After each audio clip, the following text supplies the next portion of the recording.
लाएर फुकेर निधारमा हेरे कस्तो साह्रो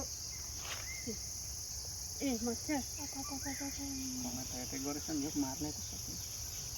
माछेले मन पराउँदो रहेछ।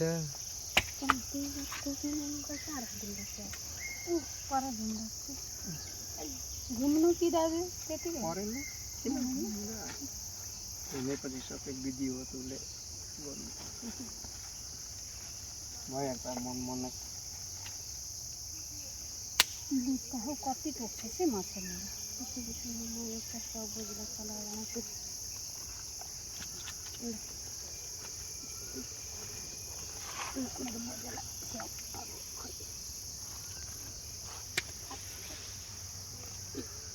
ल मेरी आमा हामीलाई आशीर्वाद दिनु होला है। राम्ररी बस्नु। म त किन धुप बाल्दिनँ बोजूलाई थाहा छँदैछ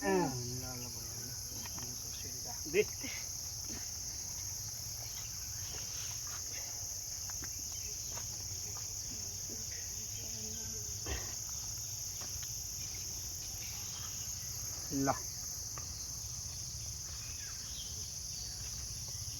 सुखी रहनु खुसी बस्नु आमा।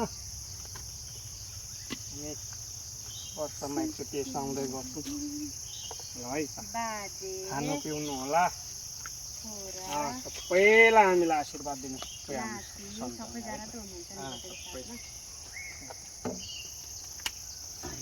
कहाँ राख्ने यसको व्यवस्थापन गर्ने ठाउँ कता हो?